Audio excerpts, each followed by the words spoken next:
Hoy estamos en un día de oración y ayuno que ha sido convocado por la Iglesia Presbiteriana Cumberland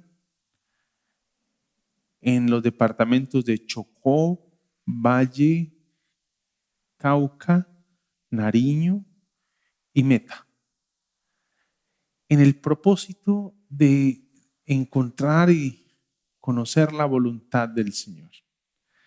Hemos venido haciendo algunas reflexiones en esta mañana y la invitación que hemos querido hacer o el llamado es a comprender lo que es el ayuno desde la Escritura.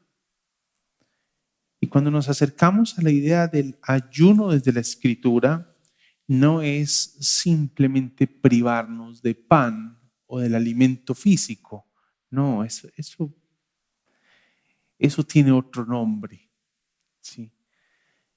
Si a eso se limita el ayuno, no es el ayuno de acuerdo a la palabra. El ayuno de acuerdo a la Escritura es ir a la presencia del Señor, dejando de un lado ese alimento físico para ocuparnos del alimento espiritual, quitando todo distractor que haya alrededor y concentrándonos solo en conocer la voluntad de Dios.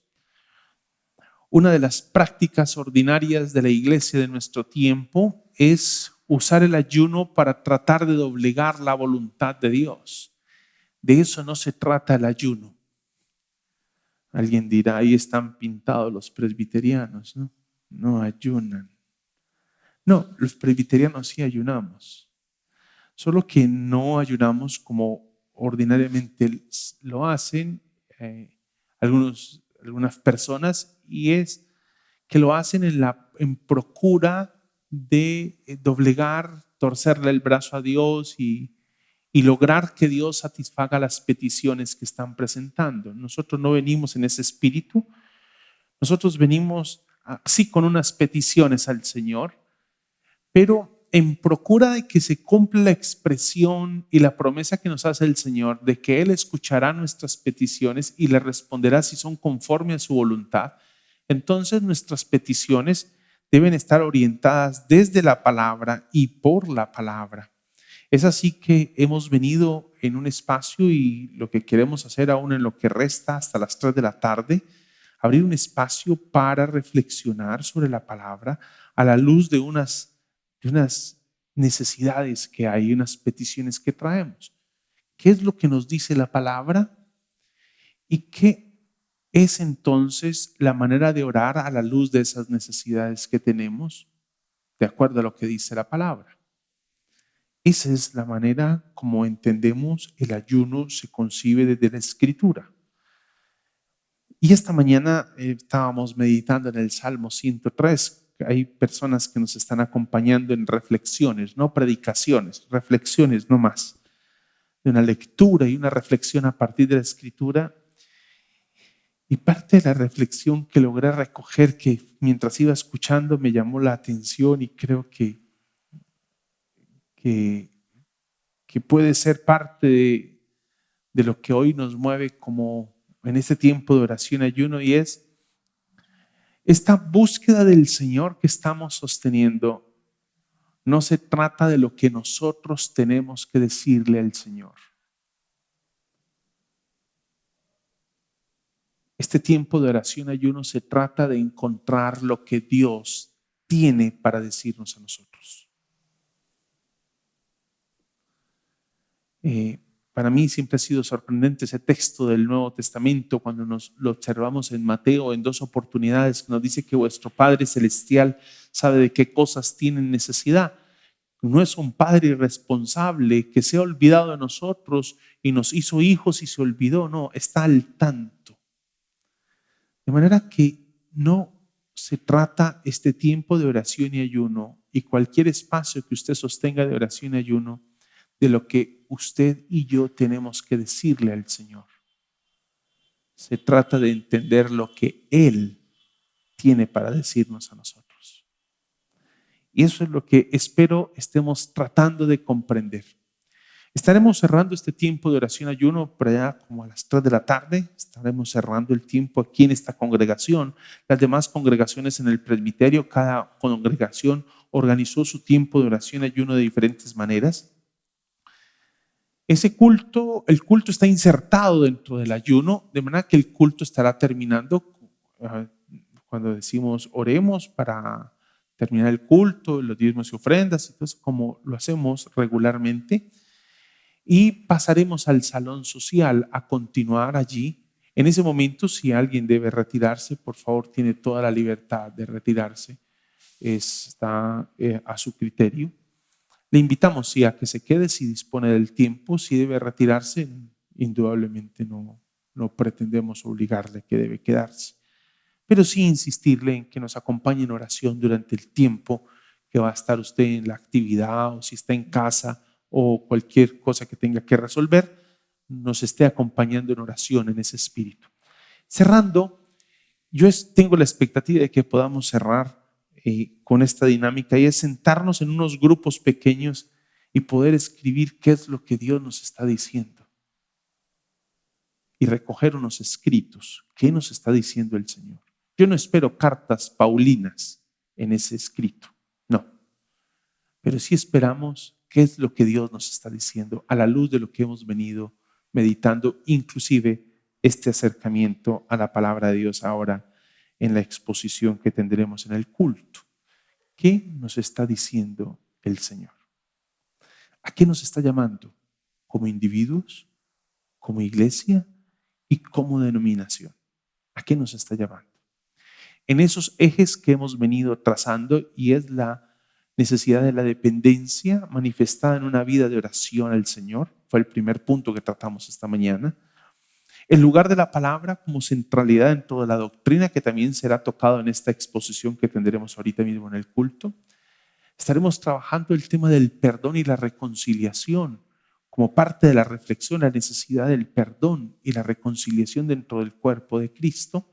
Los hermanos, los líderes, pastores, todos los que estamos y formamos parte de esta dinámica de la iglesia. Y entiéndase que usted es parte de la iglesia. La iglesia no la conforman solo los líderes y pastores. Usted, por la gracia de Dios, es parte de la iglesia. Entonces es para todos el mensaje. Y terminamos pensando en ese llamado al evangelismo y discipulado. Son los 4 ejes que creemos agrupan lo que nos ha propuesto el presbiterio para orar. Son los 4 ejes. Ahora nos vamos a acercar al libro de Reyes, segundo libro de Reyes, capítulo 22, como cierre de lo que venimos meditando en Deuteronomio. ¿Y por qué como cierre del Deuteronomio? Porque recuerde que cuando iniciamos Deuteronomio, por allá el primer domingo de octubre, les decía que la razón por la cual llegamos a Deuteronomio fue que nos pusimos a revisar esos grandes avivamientos que hubo en la iglesia, en el pueblo de Israel. ¿De dónde surgieron? ¿Qué fue lo que generó esos grandes despertares espirituales? Como el de Ezequías, por ejemplo, el de Nehemías y Esdras, el de Josías. Y hay un común denominador, y es que siempre la palabra está de por medio. Siempre la palabra está de por medio.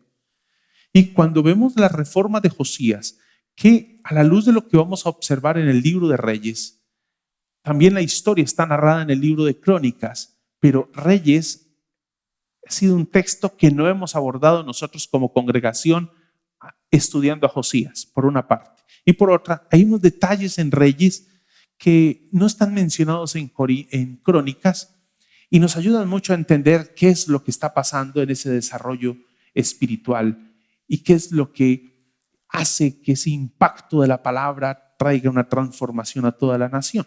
Eso es lo que vamos a estar revisando nosotros en el texto allí del libro de Reyes. Esa palabra cómo transformó y generó un impacto un impacto, como lo dice Reyes, parafraseando lo que dice Reyes, es un impacto sin precedente. Así lo va a decir Reyes. El impacto de la reforma de Josías a partir de la palabra es un impacto sin precedente. Sin precedente. Yo quisiera ver un impacto sin precedente dentro de nuestra denominación y nuestra iglesia, pero desde la palabra. Desde la palabra.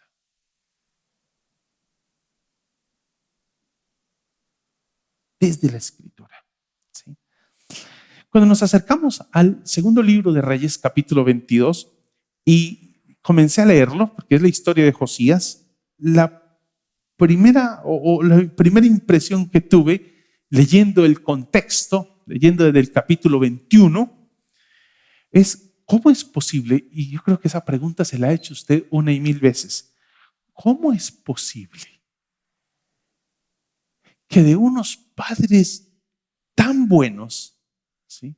Usted en la vida ordinaria, usted ve una pareja de esposos, un hombre y una mujer muy centrados, muy de hogar, muy dados a la fe, entregados al Señor, y es un hombre y una mujer y una pareja que se convierte en un ejemplo para la congregación, y uno dice, ¿cómo es posible que a veces surjan unos hijos que nada que ver con sus padres? Uno no entiende. Uno no entiende cómo es posible que de una pareja de esposos que son un ejemplo, un amor con sus hijos, los han educado en el temor del Señor, sale un hijo calavera. Uno no entiende. Pero uno tampoco entiende la otra parte. ¿Cómo de unos padres calaveras salen unos hijos? Que uno dice, definitivamente, este no parece hijo de esos. Esos padres, pero si ves esos padres, esos no parecen hijos. No parecen hijos de esa pareja. No, es que no se parecen en nada. En nada. En nada se parecen. Ese padre y esa madre tan irresponsables, y ese joven tan entregado al estudio, tan dedicado a su profesión, mira el hogar que ha logrado conformar, cómo educa a sus hijos. No entiende uno cómo logra eso. Y cuando nos acercamos al libro de Reyes, exactamente el capítulo 22 uno no entiende cómo logra surgir Josías con semejante abuelo y semejante papá. Uno no entiende. Uno se queda como en la nebulosa, ¿sí? ¿Cómo es posible eso? Pues vamos a mirar cómo es posible. En últimas, terminamos dándonos cuenta que la Escritura aquí tiene y juega un papel protagónico en la explicación de cómo es posible de que de un abuelo calavera como Manasés y de un padre calavérico también como Amón salga Josías. ¿Cómo benditos me explica eso? Eso solamente se explica a partir de lo que dice Primera de Corintios ocurre. Segundo libro de Crónicas nos dice acerca de lo que ocurre en la vida de Josías. Y es que un detalle que quiero mencionar antes de abordar el libro de Reyes, una cosa que nos llama la atención con relación al libro de Reyes es que para nosotros el libro de Reyes se constituye un libro como de una narrativa histórica. Entonces a veces leemos el libro de Reyes y muchos libros de la Biblia los leemos como leeríamos cualquier libro de la historia universal. Entonces comenzamos a ver que hay un recuento, hay una historia, hay unos personajes, hay unos hechos, y como toda narrativa tiene un inicio, un problema, hay un desarrollo y hay una resolución, como toda historia. Entonces uno se da cuenta, bueno, esto es un libro de historia, y así hemos considerado y así está clasificado el libro de Reyes dentro de la concepción protestante. Así está clasificado. El libro de Reyes es un libro histórico. Quiero decirles que hay otra manera de mirarlo. Y la otra manera de mirarlo es la manera en cómo los judíos miran el libro de Reyes. ¿Cómo miran los judíos el libro de Reyes? El libro de Reyes por los judíos es visto como un libro profético. Es decir, es un libro que nos está narrando y nos está describiendo cómo Dios se relaciona con su pueblo. Y Dios se revela en esa relación. Cómo Dios se revela, nos cuenta cómo Dios se revela, se relaciona con su pueblo y se revela, se da a conocer. ¿Se da cuenta entonces por qué es un libro profético? Porque es un libro que se entiende, es la revelación de Dios. Nos está diciendo quién es Dios, cómo actúa Dios, qué hace Dios. Nos está narrando, en esos hechos históricos nos está mostrando a Dios. No solamente son hechos históricos, desde la concepción judía son más que hechos históricos. No estoy diciendo que los protestantes no tengamos en alta estima el libro de Reyes, solo que la clasificación a veces nos lleva a pensar, esto es un libro de historia. Entonces no hay mayor cosa, solo son hechos. No. Esa clasificación hay que ampliarla al concepto profético, y es que Dios se relaciona con su pueblo y en esa relación se da a conocer, nos muestra quién es Él. Y un detalle importante en esta narración que nos va a mostrar el libro de Reyes, que es toda una narración histórica de cómo Dios se relaciona con su pueblo, es que nos va a decir que aquí hay algo de suma importancia, y es la fidelidad al pacto se convierte en algo determinante para el pueblo de Israel. Determinante. Ya lo veíamos en Deuteronomio. Lo determinante que es, lo veíamos en las bendiciones y las maldiciones que hay en el texto, que de pronto a veces nos causa un poquito de escozor eso de maldiciones. No, eso es del diablo, pastor, eso no lo mencione, eso ni se diga entre nosotros. ¿Cómo que no? Hay que decirlo porque es palabra de Dios. No, eso no lo pudo haber revelado el Señor. Es palabra de Dios, mi hermano. No, yo no lo acepto. Eso es un problema que usted tiene con Dios entonces.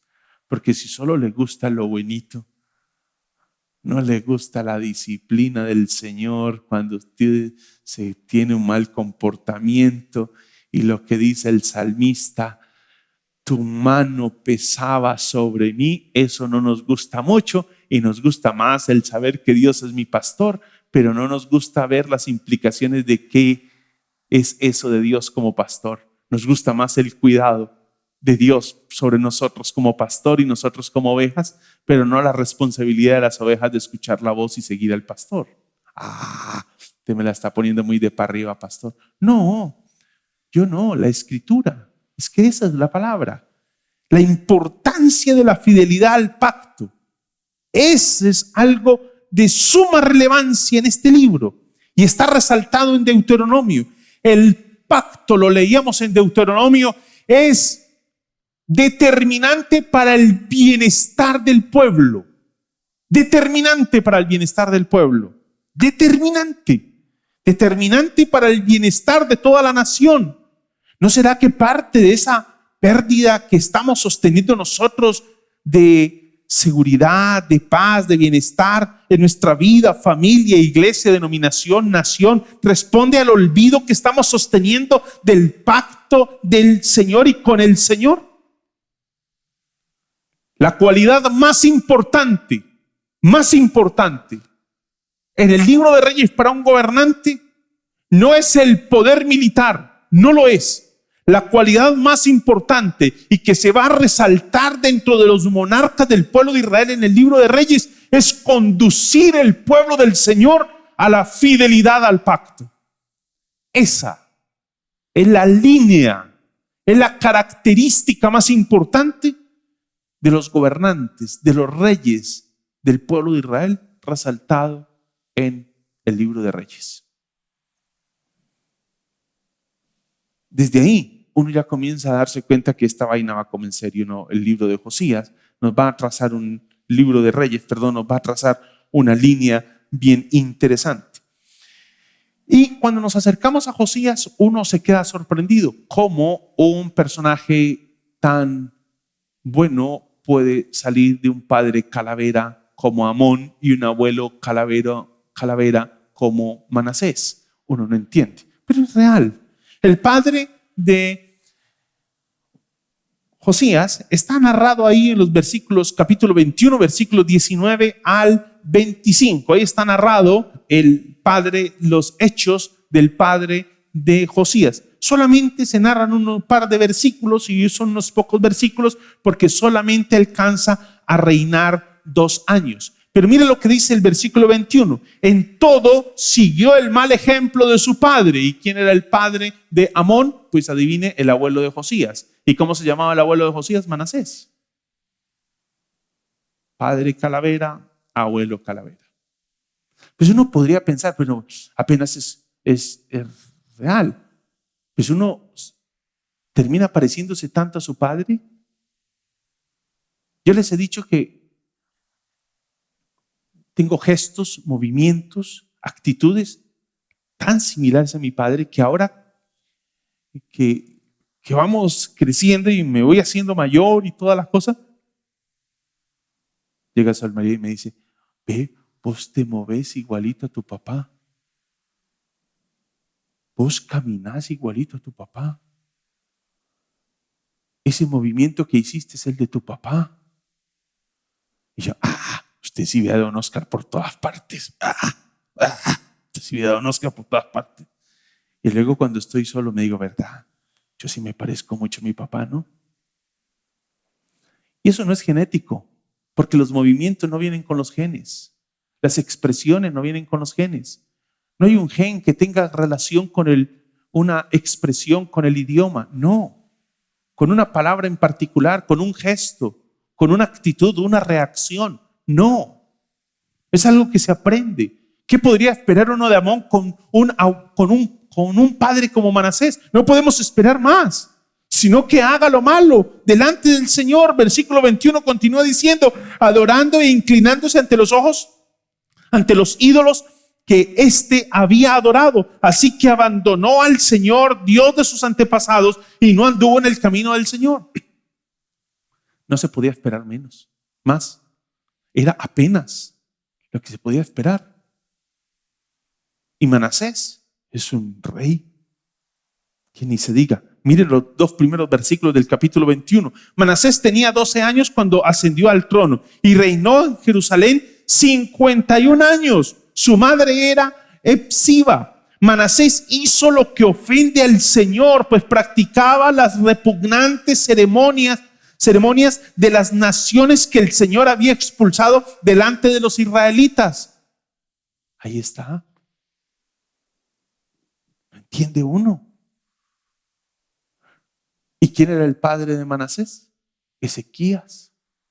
¿Cómo Manasés termina siendo tan malo cuando Ezequías fue un rey que generó algunas reformas dentro del pueblo? Tuvo la intención de acercarse al Señor y realizó algunas reformas donde buscaba que el pueblo se volviera a Dios. ¿Cómo fue posible que Manasés cayera en semejantes actitudes? El texto creo que nos va a ayudar, el capítulo 22, a entender eso.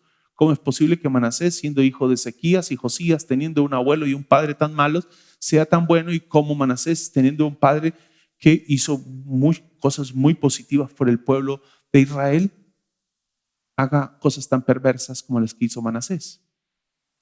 Es una cosa sorprendente.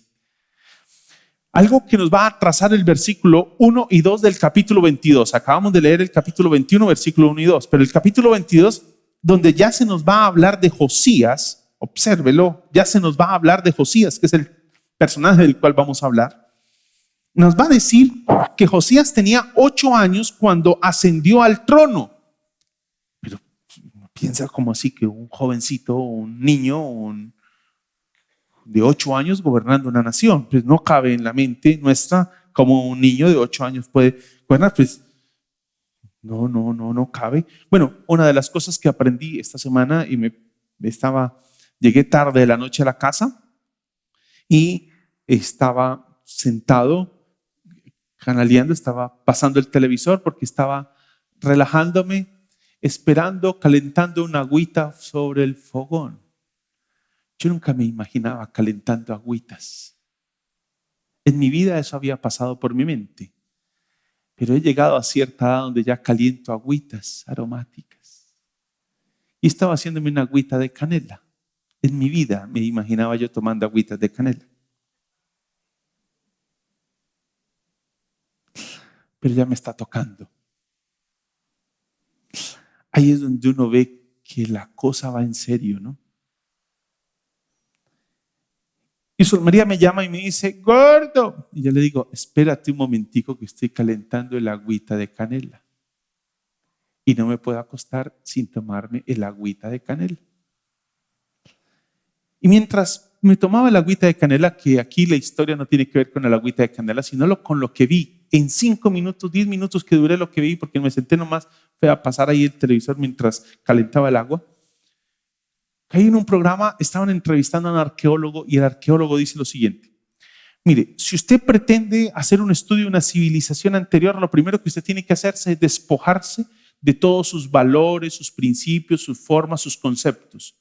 Porque si usted le va a imponer a ese personaje de la historia, le va a imponer sus formas, sus valores, sus principios, sus conceptos, entonces usted ya se va a hacer un juicio equivocado.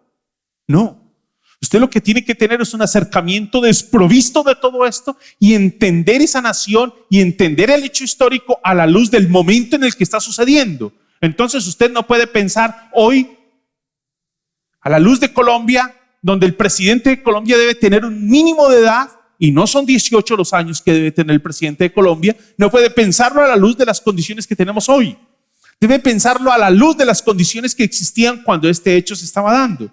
Y lo que se está presentando en este momento es que está el niño de 8 años gobernando y cuando el niño de 8 años entraba a gobernar, no era él quien tomaba las decisiones, se nombraba una junta, pero inmediatamente se hacía algo importante, se le ponía un mentor. Y adivine quién era el mentor. El mentor era nada más y nada menos que el sacerdote Hilcías. Y usted dice, ¿y de dónde deduce eso si el texto bíblico no dice que Hilcías era el mentor? Y la palabra mentor es una palabra contemporánea. Usted ya le impuso al texto entonces su concepto. No se lo puse, no se lo impuso. Estoy usando una palabra contemporánea para hablar de un hecho histórico. Y es que al niño le ponían un tutor.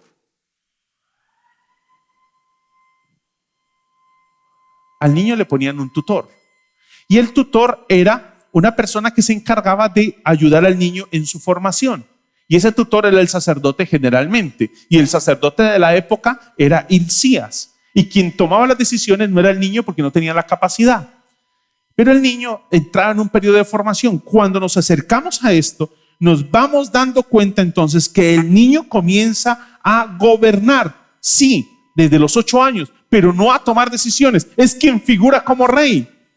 Reina él durante 31 años. Así lo van a narrar los 2 primeros versículos. Josías tenía 8 años cuando ascendió al trono y reinó en Jerusalén 31 años. Su madre era Gedida y hija de Adaías, oriunda de Boscat. Josías hizo lo que le agrada al Señor, pues en todo siguió el buen ejemplo de su antepasado David, no se desvió de él en el más mínimo detalle.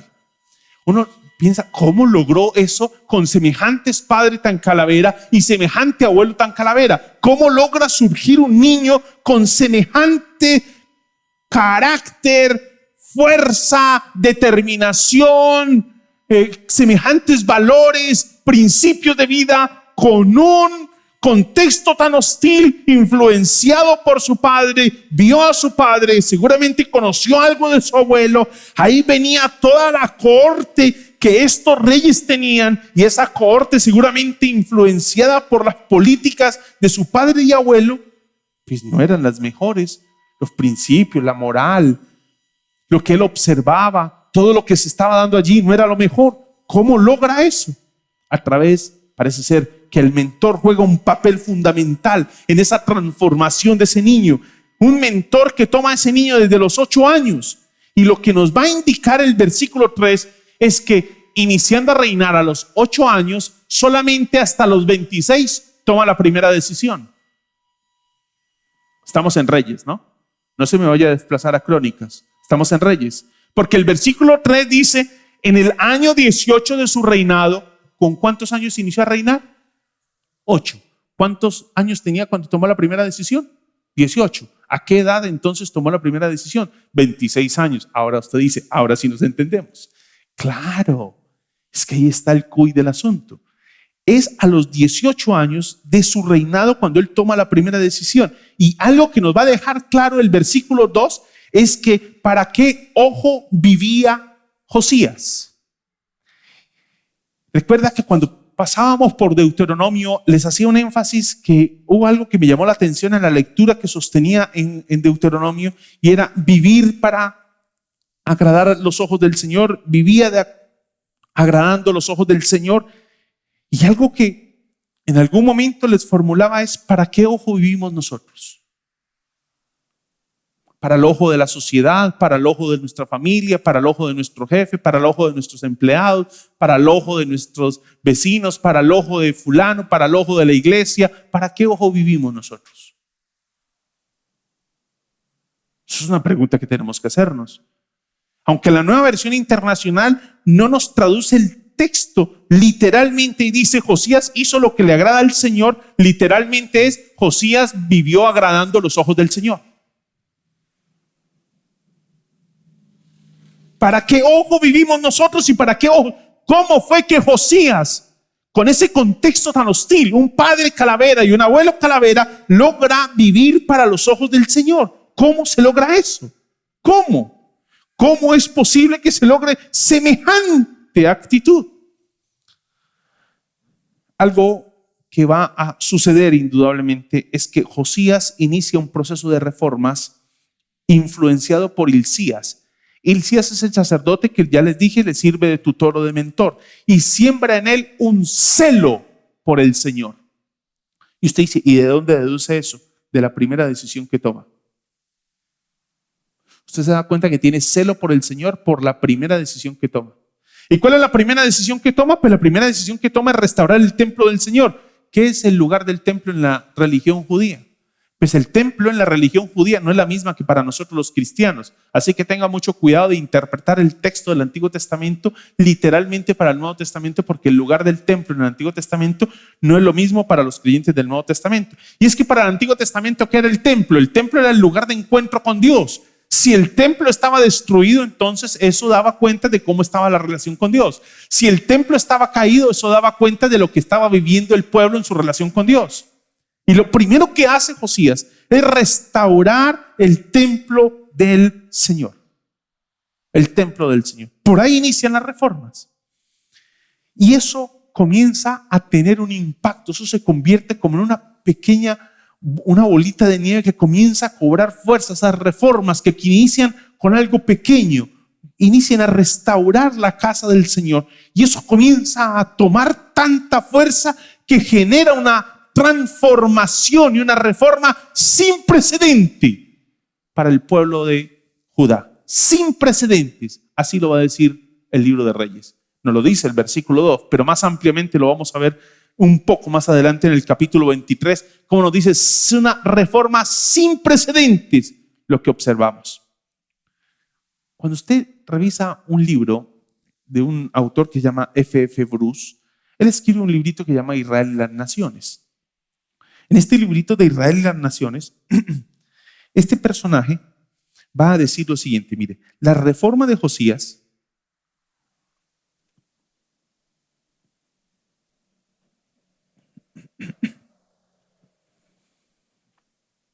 este personaje va a decir lo siguiente, las reformas de Josías tuvieron dos aspectos favorables. Un aspecto favorable fue la política internacional. Es que lo que ocurre fuera de la nación tiene una incidencia sobre lo que ocurre dentro de la nación. Quiero un ejemplo de eso, de lo que ocurre hoy en Colombia. Mire, lo que está viviendo hoy en Colombia con su economía debe a unas situaciones de orden interno, pero también a unas realidades de orden exterior. O sea, la economía en Colombia no se debe solamente a la situación de crisis que estamos viviendo al interior. También responde a una orden y a una situación a nivel mundial. Es lo mismo. Usted dirá, pero es que ese no era un mundo globalizado. Usted le está imponiendo un valor posmoderno a una cultura antigua. No, olvídese. Es que si usted le cambia de jefe a una empresa, eso indudablemente va a tener un impacto. ¿Y qué es lo que están pasando? Que están muriendo los reyes que tienen el sartén por el mango. Los imperios alrededor de Judá y de Israel, de Judá para este caso, de Judá, los imperios que tiene alrededor están sufriendo cambios, algunos están muriendo. ¿Y qué es lo que pasa cuando un rey muere? Pues hay transformación, se desestabiliza el poder. ¿Quiere un ejemplo de ello? ¿Qué pasó cuando Alejandro Magno murió? Ese gran, poderoso hombre del imperio griego que arrasaba con todo territorio donde llegaba, apenas murió se desestabilizó el imperio, la fuerza se perdió. Sin embargo, está la fuerza que tiene el imperio griego, que aunque fue invadido por Roma militarmente, políticamente fue invadido por Roma, fue invadido culturalmente Roma por Grecia. Culturalmente. Pero Grecia, todo el imperio griego perdió su fuerza una vez murió Alejandro Magno. Es lo mismo que está pasando en ese momento de la historia con Josías. Ha muerto uno de los reyes alrededor, que son de los que tienen la fuerza y el poder internacional y andan subyugando los reinos alrededor, y eso se convierte en un aspecto favorable. Pero algo que va a decir F.F. Bruce en su narración sobre este punto es que hay un aspecto determinante que usted no puede olvidar, y es que la transformación de Judá no se debe solamente a una política internacional, aunque aporta, pero no se debe solo a una política internacional. Y es que hay algo que es determinante en esa transformación, y es el hallazgo del libro de la ley. Es determinante en lo que va a suceder. Es determinante. Hallan el libro de la ley. Lo encuentran. Y ese libro de la ley es el que comienza a tener una influencia determinante para Josías. A pesar de que tuvo 53 años de influencia de su abuelo y padre, 51 años reinó Manasés, 2 años reinó Amón. Usted dice, pero Josías apenas tenía 8 años cuando inició a reinar. Sí, pero recuerde que todo eso venía, todos esos principios, esas cohortes que venían contaminadas con todas esas actitudes, esos valores, todo ese momento, todos esos principios y todos esos valores morales de estos pueblos religiosos, de estos reyes, venían con mucha fuerza. Pero a pesar de eso, Josías se levanta con un celo por el Señor. Y algo que va a decirnos F.F. Bruce es que es determinante para esto el hallazgo del libro de la ley. El hallazgo del libro de la ley. La reforma que inicia Josías recibe una influencia directa del libro de la ley. Aunque tuvo aspectos internacionales favorables, recibió una influencia directa. Yo creo que aún nosotros los evangélicos hemos subestimado el valor de la palabra. Miren, nosotros pensamos que la transformación de nuestra nación responde y va a responder al político que esté gobernando. Y hoy los que son petristas están felices, y hoy los que son de derecha están tirando piedra. Se invirtieron los papeles, están enojadísimos. Mire, la transformación de esta nación no la tiene ningún hombre, ni de derecha ni de izquierda. No la tienen. No le basta con lo que sucede en Latinoamérica para usted darse cuenta. No le basta con ver Latinoamérica. Ni los gobiernos de derecha ni los gobiernos de izquierda han logrado sacar a Latinoamérica del punto donde está. Ni los de derecha ni los de izquierda han logrado sacar a Latinoamérica del punto donde está. Ni siquiera las joyas de la corona en Latinoamérica hoy pueden hablar de que hay un ala o extremo político que ha logrado sacarlos adelante. No, seamos honestos. Creo que nosotros los evangélicos hemos subestimado el papel de la palabra en la transformación de nuestras vidas, de nuestra familia, de nuestra iglesia y de nuestra nación. Hemos entendido que lo que va a transformar una nación son políticas de Estado, como también directrices y normas dentro de la iglesia o dentro de la familia. No, señores, no son políticas de Estado lo que transforma el corazón. Las políticas de Estado, las políticas y normas dentro de una iglesia y las políticas y normas que yo me autoestablezco, posiblemente lo que van a generar es mayor resistencia, porque no transforma la esencia del ser humano. No la transforma.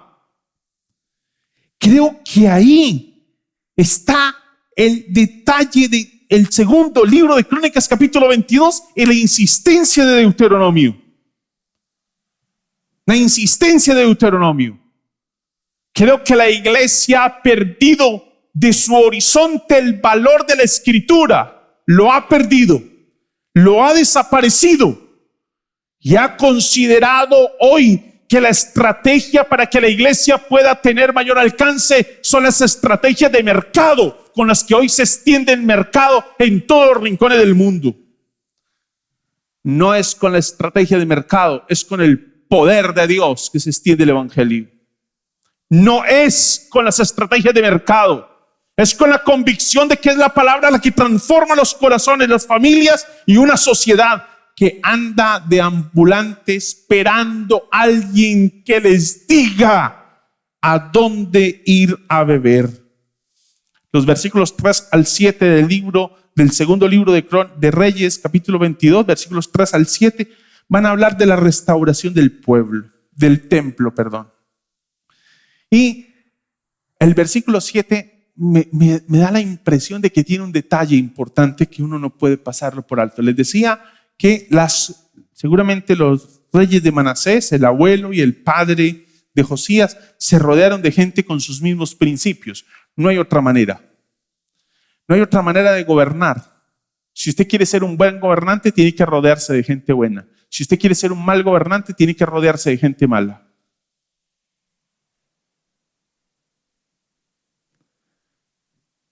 Y si no, entonces usted tiene que enlodar a los buenos para meterlos a la maldad suya. No hay otra manera.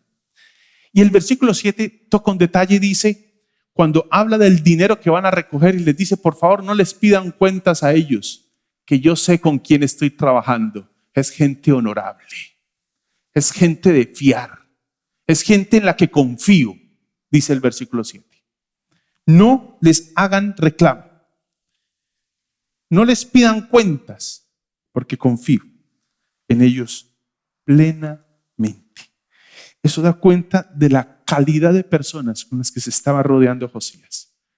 Si venía con una cohorte manchada y permeada por la inmoralidad, aquí lo que tenemos es un hombre que comienza a rodearse de personas permeadas por los principios de Dios y del pacto. Estamos hablando del Antiguo Testamento, de Dios y del pacto. De los versículos 8 al 10, lo que encontramos, lo que se nos va a narrar es que encuentran el libro. Versículos 8 al 10, el sumo sacerdote Hilquías le dijo al cronista Safán, he encontrado el libro de la ley en el templo del Señor. En una oportunidad, exactamente el año pasado, porque busqué las notas, yo en mi computador guardo las notas, y recordará que cuando predicábamos de este texto el año pasado, también lo citamos, pero no de Reyes, sino de Crónicas, usé la palabra eureka. Creo que este es el momento donde el sacerdote Hilquías dijo, ¡Eureka! ¡Lo encontramos! ¿Qué fue lo que encontró? Encontró el libro de la ley. Encuentra el libro de la ley. Y algo que llama la atención es que ellos lo leen. Lo leen. Primero lo leen, parece ser que Hilquías y Safán lo leen. Y después se lo llevan al rey. Versículo 9 dice, y fue y le informó al rey, los ministros de su majestad han recogido el dinero que estaba en el templo del Señor, se lo han entregado a los trabajadores y a los supervisores. El cronista Safán también le informó al rey que el sumo sacerdote Hilquías le había entregado un libro, el cual leyó en su presencia.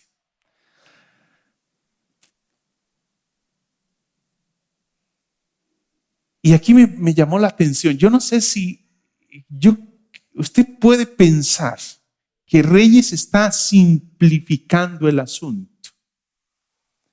Yo creo que no.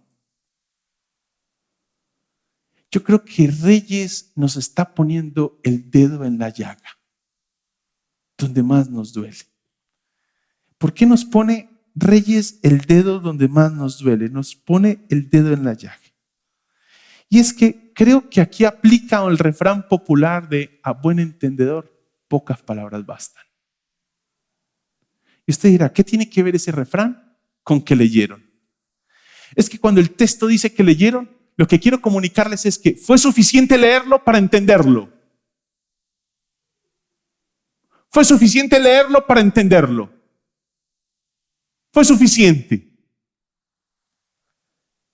Me late que hoy la iglesia del Señor no entiende la palabra por lo que dice el refrán. A buen entendedor, pocas palabras bastan. Es decir, nosotros hoy, para usar una expresión que usé en Deuteronomio, no nos estamos tomando la Biblia en serio. Y como no nos la estamos tomando en serio, pues la más fácil es decir, eso es muy enredado. Eso no lo entiendo. Es mejor ir a los profetas de nuestro tiempo. Es mejor leer los profetas de nuestro tiempo. Y cuando hablo de los profetas de nuestro tiempo, no estoy hablando en un contexto religioso. ¿Sabe quiénes son los profetas de nuestro tiempo? Los cantantes son los profetas de nuestro tiempo. Son los que le están diciendo a la sociedad cómo vivir. Son los que están definiendo la moralidad de los jóvenes. Son los que están definiendo la manera de vivir de la familia. Son los que nos están vendiendo las ideologías que hoy nos están permeando. Ellos son los profetas de nuestro tiempo. Pero a ellos sí los entendemos. Pero cuando leemos la Biblia decimos, no, eso es muy enredado. Yo necesito un teólogo para entender eso. Es que eso se escribió como para que nadie lo entienda. No, el problema no es de comprensión. El problema es de interés. Pongámosle claro a esto, ¿ves? Pongámonos claros. El asunto no es de comprensión, el asunto es de interés.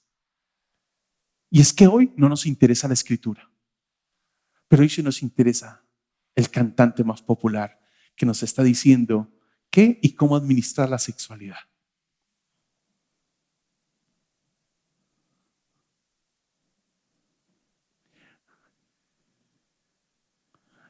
Por ahí anda un concierto muy famoso de un personaje muy famoso latinoamericano. ¿Sabes qué es lo lamentable? Que los padres están yendo al concierto con sus hijos, pero no traen los niños a la iglesia. No entiendo. Eso todavía no me cabe a mí en la mente. No lo traen a la iglesia, pero sí lo llevan al concierto de Bad Bunny. No entiendo. Pero queremos una juventud transformada. Queremos una sociedad con unos principios diferentes.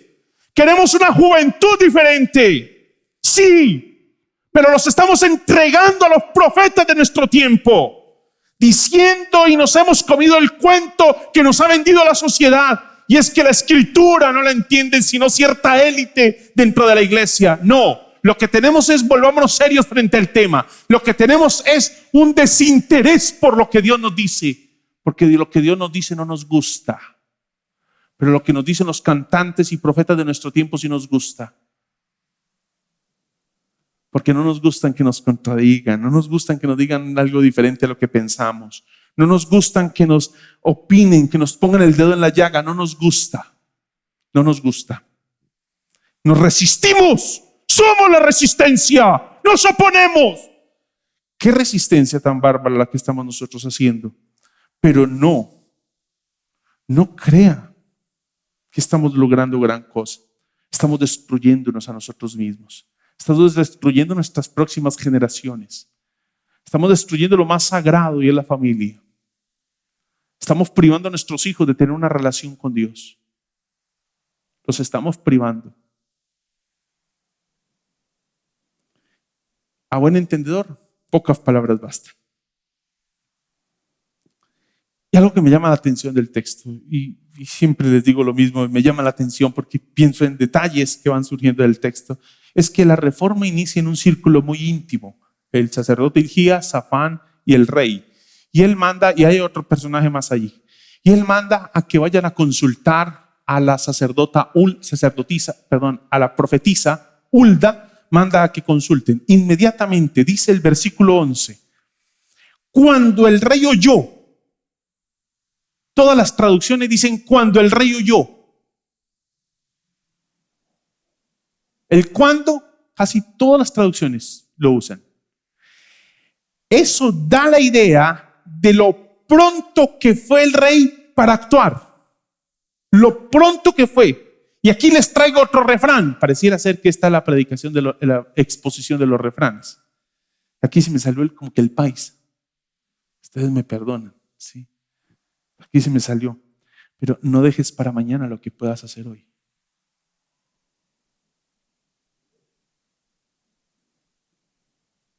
No dejes para mañana lo que puedas hacer hoy.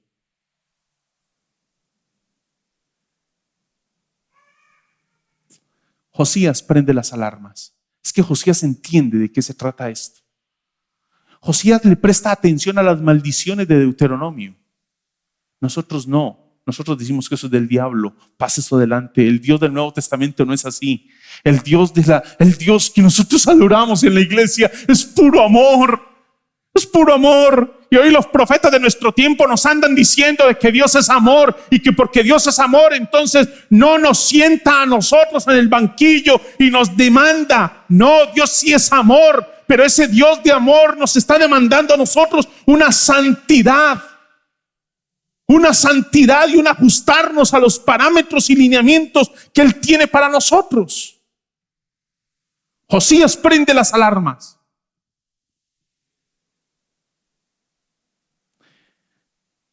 El versículo 12 dice que mandó a consultar a la sacerdotisa Hulda, profetisa Hulda, y una vez recibe el informe en el versículo 20, porque en el versículo 20 recibe el informe, dice el versículo 20, por tanto, te reuniré con tus antepasados, le está diciendo la sacerdotisa Hulda, y terminando dice, todos tus ojos no verán la desgracia que enviaré a este lugar. Así que ellos regresaron para informar al rey. En el versículo 20, último versículo del capítulo 21, Josías recibe el informe.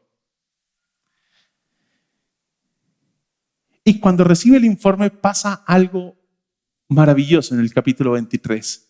¿Con qué palabra inicia el capítulo 23? Entonces, cuando decimos entonces, ¿a qué hacemos referencia? ¿Qué es un entonces? Una reacción a la luz de lo que venimos hablando, a la luz de lo que viene desarrollándose, a la luz de lo que hemos escuchado, a la luz del informe, a la luz de todo esto. Hay que hacer algo. Manos a la obra. ¿Qué hace la iglesia aquí sentada? ¿Qué hace la iglesia del Señor sentada mientras vemos una sociedad que va en deterioro? ¿Qué hacemos? ¿Qué hacemos nosotros con el libro de la ley encerrado en estas cuatro paredes? Nosotros vivimos lamentando por la sociedad en la que nos tocó vivir. Decimos que es la peor de las generaciones que tenemos. Quiero decirles que no es la peor, pero sí estamos en una profunda crisis. No es la peor, pero sí estamos en una profunda crisis. ¿Y sabes qué está haciendo la iglesia del Señor? Nos está encerrando. ¿Y sabes cómo oró Jesús por la iglesia? No te pido que los quites del mundo, sino que los guardes.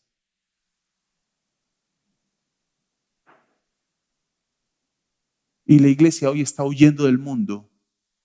Y Dios está demandando de una iglesia que persevera en los caminos de Él, pero insertada en el mundo. En ese contexto hostil, muy hostil para el evangelio, muy hostil, donde descalifican el evangelio. Claro, porque vivimos en una sociedad donde se pregona la tolerancia, pero no toleran el mensaje del evangelio. No toleran el mensaje del evangelio. No lo resisten. Es una sociedad de mente abierta, pero cuando les decimos que Cristo es la verdad, no lo toleran. La única verdad es la de ellos. De manera que ese postulado de que la verdad es algo muy abierto y que cada uno posee la verdad, no parece ser verdad cuando se habla del evangelio. Cuando llegamos al versículo 23, hay un entonces. Y mire la seguidilla de cosas que ocurren allí. Versículo 1, 2, 3 y 4. Seguido. Versículo 1, convoca al pueblo. Versículo 2, leen el pacto. Leen el libro del pacto. Versículo 3, renuevan el pacto. Versículo 4, ordena. Es una seguidilla de cosas. Cronológicamente, esos 4 versículos no corresponden a la velocidad con la que los hemos leído. Porque el mero versículo 2 se pudo haber tomado varias horas. Pero cuando usted lo lee de esa manera, convocó el pueblo, leyeron el libro de la ley, renovaron el pacto y ordenó, ¿eso qué le comunica a usted? Lo que le comunica a usted esa seguidilla de cosas, esa secuencia, es que Josías tenía determinación. Y creo que eso sí le falta mucho a la iglesia de nuestro tiempo. Determinación. Porque parece ser que hubo un convencimiento en él. Había una convicción. Y es que la posibilidad de transformar esa nación dependía solamente de que ese libro de la ley se pregonara en todo lugar. Convoca al pueblo, leen el libro, renueva el pacto y ordena. Son seguidos las acciones. Seguidas. Entonces, versículo 3, versículo 1, capítulo 23, inicia esas seguidillas. Hay una palabrita que nos molesta mucho. Porque cuando pensamos en la palabra radicales, estamos pensando en fundamentalistas. Y ninguna persona religiosa quiere ser clasificada como fundamentalista. Porque fundamentalismo habla de una situación extrema. Extrema. Pero creo que no hay mejor palabra, desvistiendo la palabra de la idea de fundamentalismo, con el que hoy calificamos y vestimos la palabra radical.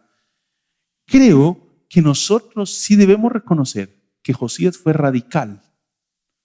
Y lo radical que fue Josías nos queda marcado en la seguidilla de acciones de los 4 primeros versículos una vez encuentran el libro de la ley, capítulo 22. La seguidilla, la manera rápida como el libro de Reyes de manera precisa nos dice, convocó el pueblo, leyeron la ley, renovaron el pacto y lo que hicieron fue ordenar. Y lo que hizo fue ordenar. Esa seguidilla nos dice que Josías se toma esto en serio y lo que hace es algo que resulta desafiante para sus generaciones pasadas. Y lo que hace Josías es desandar el camino que su abuelo había andado. Desandar el camino. ¿Quiere verlo de manera evidente? Léase todo el capítulo 21 y luego se lee el capítulo 23 y usted se da cuenta que lo que andó Manasés se lo desandó Josías. Léalo. Lo que andó Manasés se lo desandó Josías. Aquí lo que tenemos es un arrepentimiento sincero en Josías. Es más, Hulda lo reconoce. La profetisa Hulda lo reconoce. Léase todo el mensaje de Hulda. Y se celebra la Pascua. Y se celebra la Pascua de una forma tal que mire el versículo 22, la manera en cómo lo califica. Desde la época de jueces, capítulo 23, versículo 22, desde la época de los jueces que gobernaron a Israel hasta la de los reyes de Israel y de Judá, no se había celebrado una Pascua semejante. ¿Qué marcó la diferencia? Cuando usted piensa en qué pudo haber marcado la diferencia, usted debe aquí desmarcarse de la idea de rito. El rito no fue diferente. Es decir, la liturgia de la Pascua seguramente no fue diferente. ¿Qué fue lo que hizo que esta celebración de la Pascua fuera un hecho sin precedente? Fue algo más que un ritual. iba cargado de corazón. Iba cargado de corazón. Iba cargado de corazón. Fue un hecho sin precedente, un hecho sin igual. Versículo 25 lo va a reiterar. Ni antes ni después de Josías hubo otro rey que como él se volviera al Señor de todo corazón, con toda el alma, con todas sus fuerzas. Deuteronomio. Siguiendo en todo la ley de Moisés.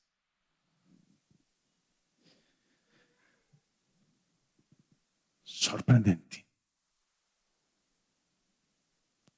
¿Qué es lo que necesitamos nosotros? ¿Una mejor política internacional? Lo que necesitamos es cambiar de derecha, izquierda, centro. ¿A dónde nos vamos a ir? No tenemos mucho donde escoger. De hecho, creo que dentro de los políticos de turno no hay mucho de dónde escoger. La iglesia no tiene marca política. Pero lo que sí debemos lamentar es que la iglesia de nuestro tiempo haya despreciado la palabra como el poder transformador para una sociedad como la colombiana. Que lo haga el mundo, no tengo problema. Que el mundo nos cierre la Biblia, no tengo problema. Pero que la iglesia de nuestro tiempo cierre la Biblia, eso sí es un problema. Porque estamos apagando la esperanza, la única esperanza para esta nación. La única esperanza la estamos apagando. La única esperanza, la única luz que nos queda en medio de esta terrible sombra de muerte que estamos viviendo se llama la palabra. No hay más.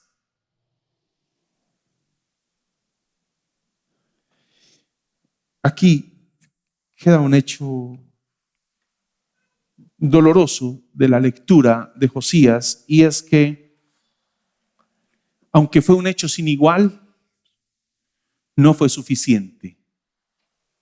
Hulda se lo dijo a los comisionados y se lo informó también, y se le informó también a Josías.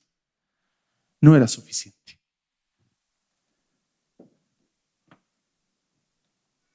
Y creo que aquí es donde aprendemos que lo que necesitamos es una reforma, no solo de forma, sino de fondo, de esencia.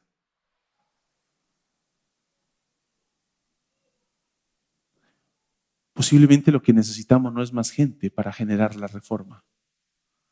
Lo que necesitamos es que los pocos que estamos buscando al Señor lo hagamos con todo el corazón, con toda el alma y con todas las fuerzas.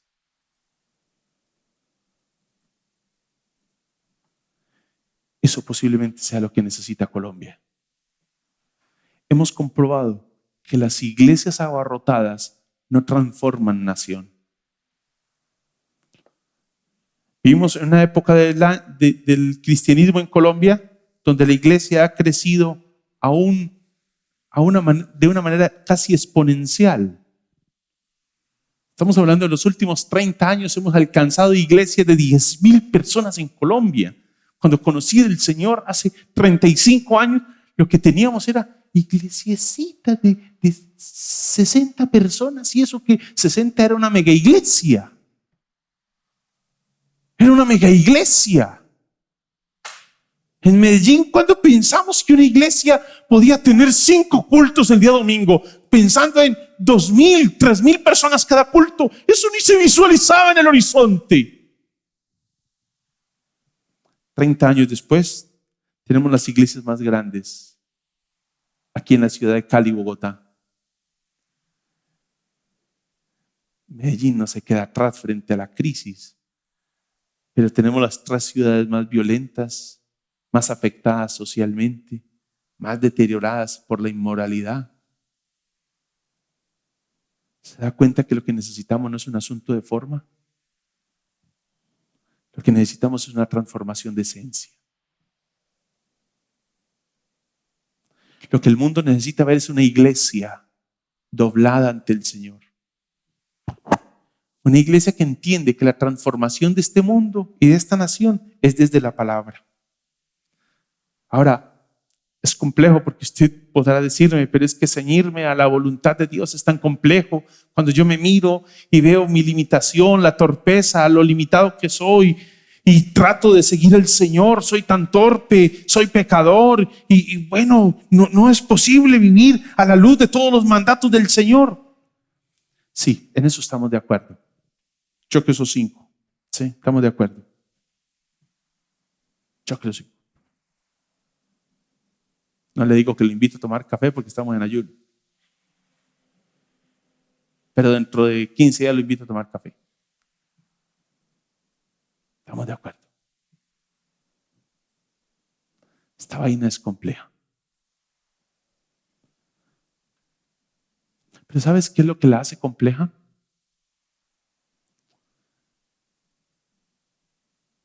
Que la iglesia está esperando transformarse a sí misma.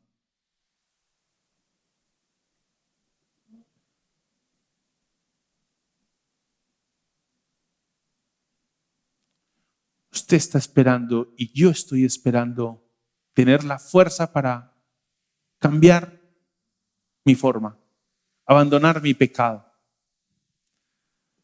Ahí inicia nuestro fracaso.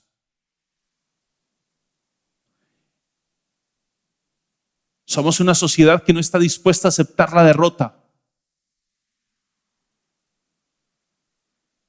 Vivimos en una generación que no está dispuesta a escuchar que somos unos completos inútiles. No.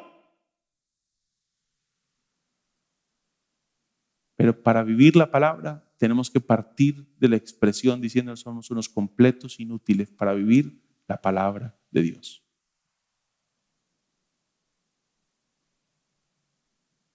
Vivimos en una sociedad de superhombres y superchicas.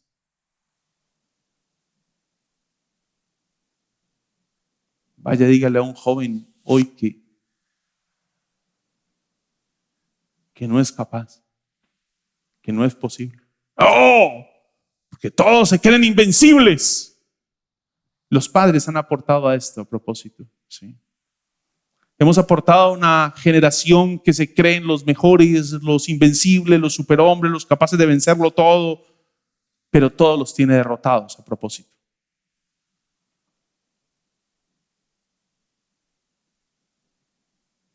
¿Y cómo es que los padres hemos ayudado a que nuestros hijos crezcan? Porque nosotros nos hemos metido en la psicología de que las palabras tienen poder, ¿no? Y que al hijo hay que decirle, tú eres capaz, tú puedes, ánimo, sigue adelante, puedes, ánimo, tú eres el mejor, tú eres el más grande, ánimo, fuerza, vive, sí, tú eres, nadie te va a vencer. ¿Quién dijo que eso es lo que va a solucionar el problema? No, precisamente eso es lo que está acrecentando el problema, porque no están en la capacidad de reconocer que no pueden. Y por no reconocer que no estamos en la capacidad de no poder, es que vamos camino al abismo. Vamos camino al abismo. Porque el punto de partida para generar una transformación es precisamente reconocerme en bancarrota. Y una vez me reconozco en bancarrota como lo hizo Josías, entonces miro mi capacidad de transformación y digo, no me puedo transformar a mí mismo. Entonces cuando miro al cielo y me acerco a Romanos capítulo 7, digo como Pablo, Señor, ¿cómo es posible? Lo que quiero hacer no termino haciéndolo, sino el mal que no quiero hacer es lo que termino haciendo. Es decir, Señor, lo bueno que tú me mandas no es lo que estoy viviendo, sino lo perverso que hay en mi corazón. ¿Cómo hago? Básico. Por tanto, ya no hay ninguna condenación para los que están unidos a Cristo Jesús, pues por medio de Él, la ley del Espíritu da vida. Me ha libertado de la ley del pecado y de la muerte. Versículo 1, versículo 13 del Romanos capítulo 8. Pero si ustedes viven conforme a ella, morirán, hablando de la carne. Pero si por medio del Espíritu dan muerte a los malos deseos del cuerpo, vivirán. ¿Y cómo se vive eso? Lo que pasa es que tenemos que entender que esto no es algo que usted puede lograr. Y eso es lo que no queremos escuchar.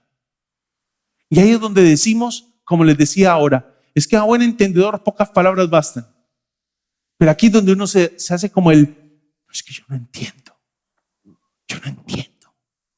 No, no entendemos o no queremos entender. El asunto es que la transformación radical que nosotros estamos esperando no es algo que es fruto de nuestro trabajo, de nuestro esfuerzo. No.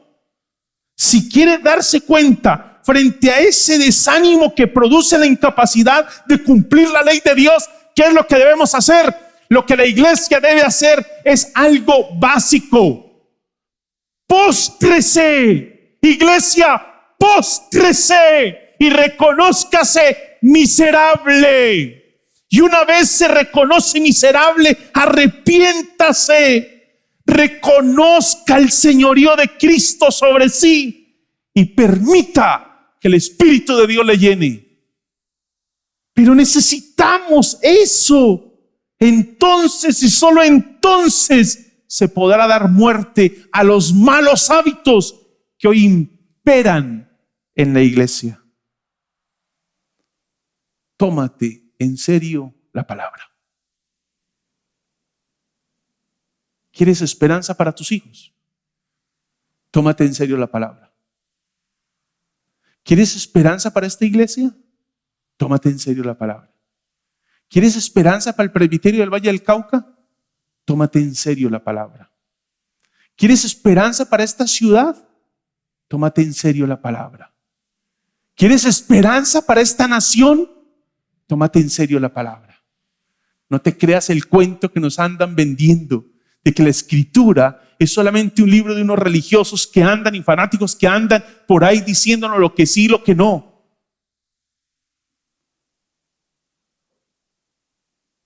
¿Por qué no te das el chance de la duda?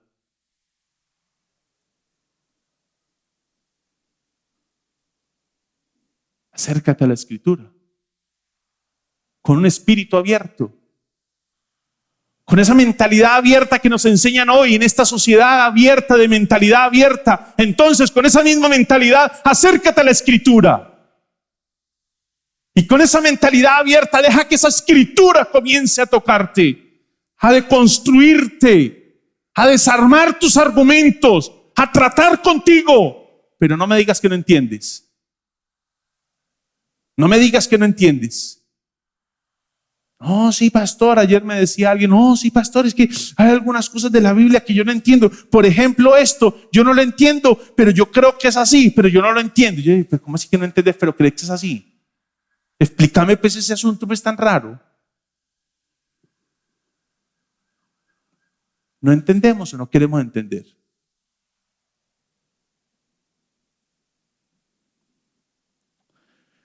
Tómate en serio la palabra. Incline su rostro delante del Señor.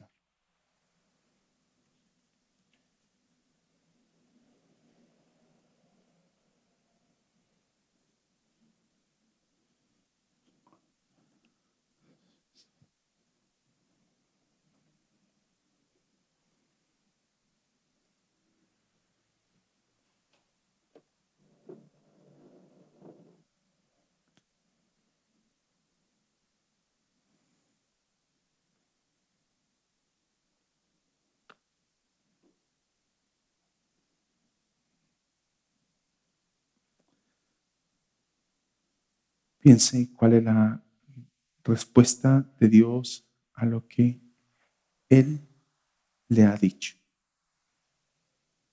Seguramente usted vino hoy con preguntas, inquietudes, luchas, problemas de cualquier índole. ¿Qué es la palabra de Dios para usted hoy?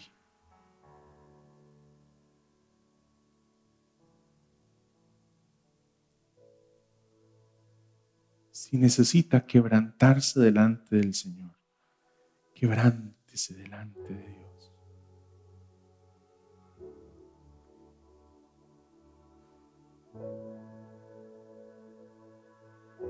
Es posible que otros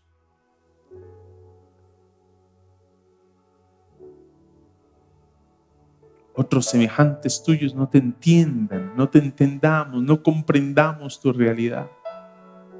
Dios que te creó y te formó,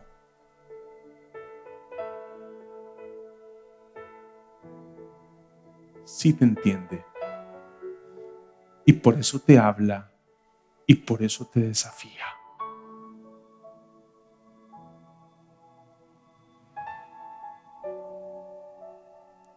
Dios no especula sobre la vida. Dios habla a la vida.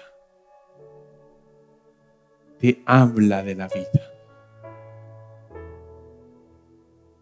Dios no especula sobre la vida. Gracias, Señor, por tu palabra.